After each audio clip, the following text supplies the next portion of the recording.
So I just got back from the gym, but I have a feeling I'm about to burn more calories ranting about this so-called press conference, which is one of many recently that have been insanely short. I believe this is the shortest press conference we have ever had. But I'm done. I'm done with this company. I'm done with this sport. I'm trying to make an MMA channel here, and there's no promotion. There's absolutely no promotion on Dana White's part, on John Anik's part, and I gave John Anik the benefit of the doubt.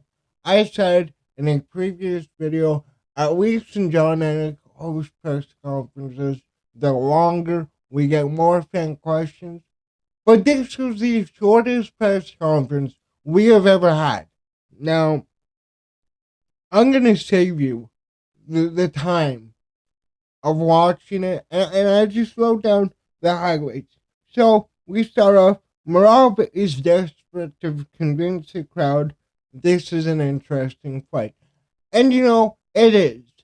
To the credit of the UFC, this is a compelling fight. If Sean O'Malley did not take a year off of the sport and quit beating his mate and quit smoking, that's really the only two things. That's all he needed to do to earn a title shot. We couldn't have Corey Sandhagen versus Sean O'Malley, a fight that we've all been calling for ever since Marab beat him at UFC No Shade last year. Sean was asked how his mindset in rematches is. They mentioned the Vera fight and how he came back. But I mean, Sean O'Malley got injured in the first fight. And I love Cheeto Vera. He's one of my favorite fighters. Cheeto Vera really did nothing in that fight. It was mainly Sean O'Malley just punching a punching bag that has legs. Then the Chihuahua kept talking over Kayla Harrison. The most interesting fight on this card is a women's MMA fight. And I said recently, women's MMA is kind of on a return. But basically, she kept talking over Kayla Harrison. She was asked how she feels about becoming the face of MMA. She basically went on to say, it's a big honor. I have a big hill to climb. But Juliana Pena was talking over her. Juliana Pena, can somebody please get her a ghostwriter? She cannot promote worse shit. Like, Billy Mays is rolling in his grave because of this woman. She is so bad at promoting fights, it kind of makes her good at it in a very weird, fucked up way. But I mean, we had the heater from Juliana Pena. Even if Chihuahua doesn't like you, oh my, biggest burn in UFC history. Man, move over Tito Ortiz. Move over Michael Bisping. Move over Chael Sonnen. We got Juliana Pena. She says that she's the face of women's MMA, but who honestly is looking at a Juliana Pena fight that is not Kayla Harrison or Amanda Nunes, and they're like, wow, I'm excited for this one. I'm so excited to see her, flail like a moron in the cage. She is talented. Talented enough to have, what is it, 8 losses. She she basically got the Mickey Mouse win over Amanda Nunes. Amanda Nunes looked awful in that fight. I really cannot give her the credit of beating Amanda Nunes because if you go back and watch, Amanda Nunes looked off in that fight. It looked like she lost the fight from the moment the bell rang. And then we have the rematch, and Amanda Nunes runs through her like she's P. Diddy I don't know where I was gonna go with that one. You know what? I'm gonna say the P Diddy jokester John Jones. Um, what's next? Mixed gets asked how HP goes being in the UFC. We get the cliche. I'm happy to be here. Patrick Mix is a guy that I've wanted in the UFC for years now. You know, PFL, they absolutely fucking imploded Bellator and their own company. And it's kind of sad because Bellator served a purpose. It was never better than the UFC, but it still was an alternative. It still was a place for, hey, you don't pan on the UFC, I can go over to Bellator, I can become a champion. Corey Anderson, Ryan Bader became a two division champion, beat Fedor Emelianenko. Um, but yeah, I'm not gonna knock on Patsy Mix. Actually, Patsy Mix was the highlight of this press conference. We move on to Bautista. He was asked if he feels like he's being overlooked.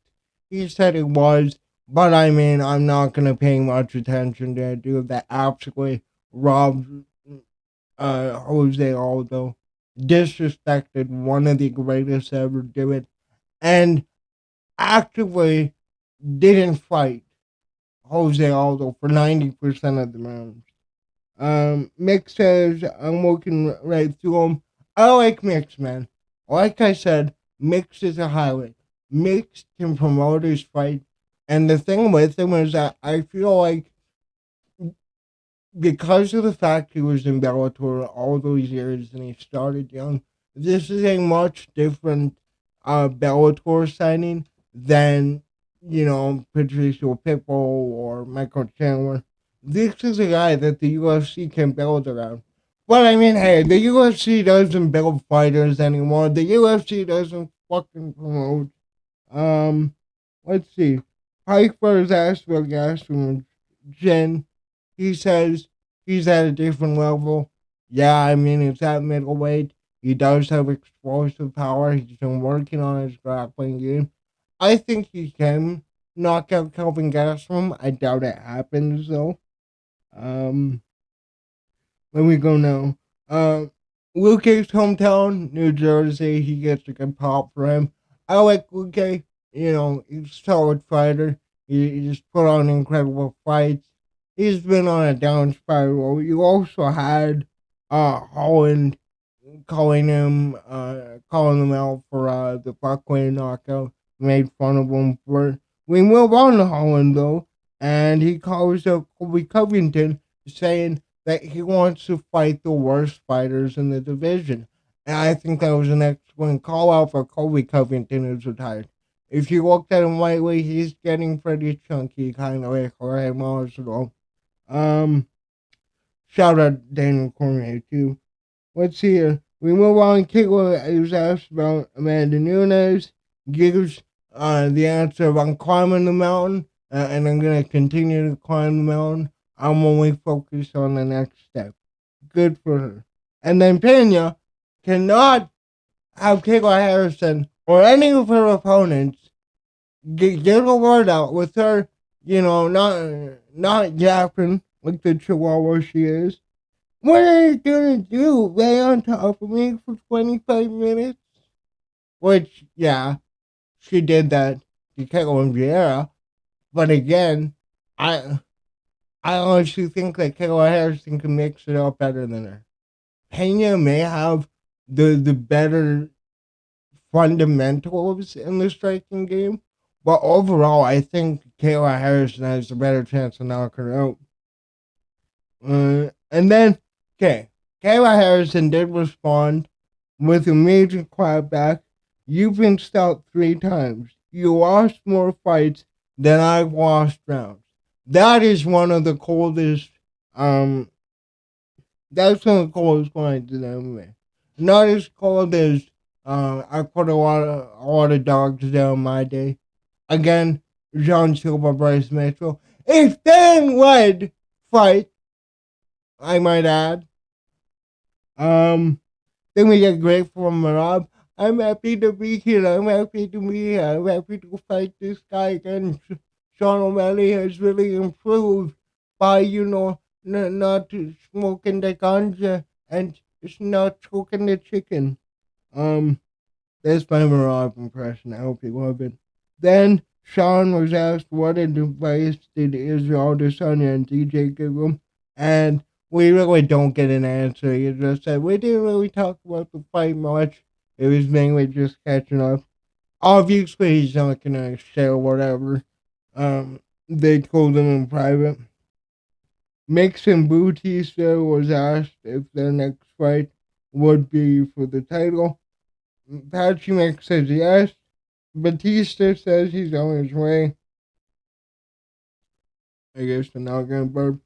And he said that he'll get a top 5 fight after this if he wins. I agree with that, even though I don't like it. Then Sean was asked about Chris Moutinho's going on a tear outside of the MMA. He said he congratulated him on the success. Shout out Moutinho's. He actually is on a tear. I wouldn't mind the UFC bringing him back. Anik was asked about Shane Burgos too. He said he has no power, but Shane Burgos would be another really good addition to the roster. Another guy that has greatly improved outside the octagon, and I wouldn't mind him coming back for another run.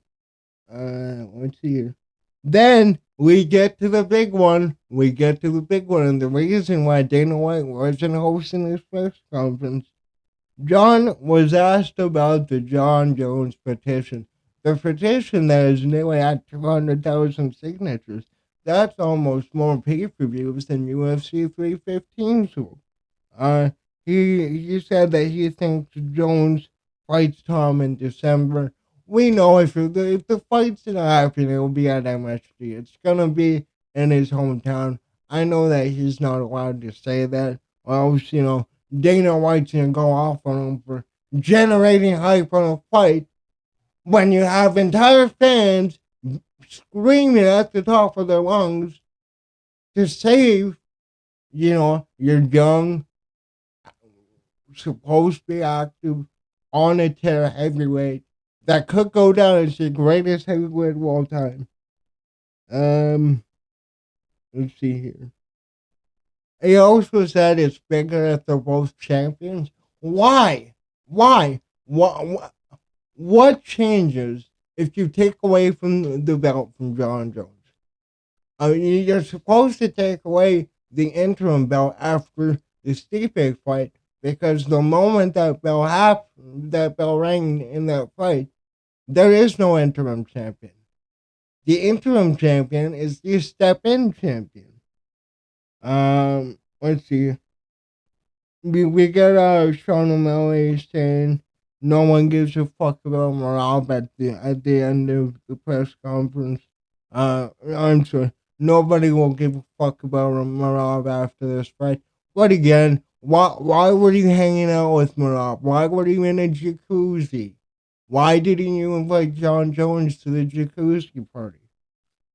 And then the other thing is Marab at the end says how humble him, and then you get Harrison hyping up the crowd. You get Marab hyping up the crowd.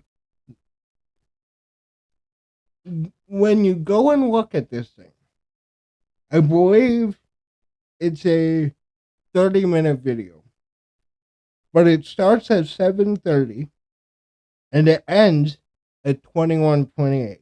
What is that then? I can't do math. 21:20. 15 minutes, somewhere around there. A 15-minute press conference. What the fuck am I supposed to promote? How am I supposed to get anybody interested into the UFC when the UFC won't fucking promote the fight? And you have a fight that you're trying to convince people to buy.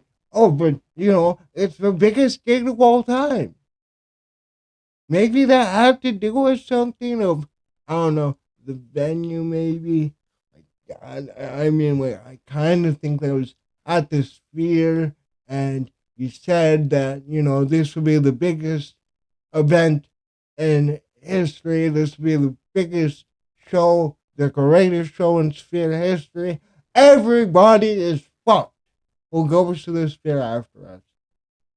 And then I'm pretty sure that they had like some kind of movie showing that looked way better that came out a week later. I forgot what it was though. But how the fuck am I, as a small YouTube channel, supposed to grow? Supposed to hype up these cards? How am I supposed to hype up this rematch when the only difference is Sean O'Malley walked to the octagon with his music in a sparring session and he quit choking his chicken and smoking dope? Really? But I mean, Sean O'Malley's a superstar. Superstar. Superstar. Did I mention that Sean O'Malley is a superstar? But I mean, well, we'll see if he's a superstar. We will have to see what the pay per view numbers are. He did have fans there. But I mean, like I said, this video is longer than the entire press conference. It was the worst press conference. Again, for a decent card, but a main event that nobody cares about. I don't know, man. I'm getting frustrated. Like the best videos that I have performing right now are outside of the cage. Are BJ Penn losing his fucking mind or being set up by his family? I don't know. You got what else is out there? John Jones in Thailand. You got Tom Aspinall finally going after John Jones. How the fuck is Dana White still there? Oh, well, Dana White's focused on promoting the Canelo Crawford fight. Oh, wait, no, he got kicked off of the fucking Crawford Canelo fight. And I like to think that MMA Guru is right in the fact that he probably just said to them, hey, let's just get Nina Drama to interview him. That was so funny. But I mean, like I said, this video is longer than the press conference was. An absolute joke. UFC is dead. They do no promotion, and I'm sad about it. Let me know what you thought about this press conference. I'm gonna go shower.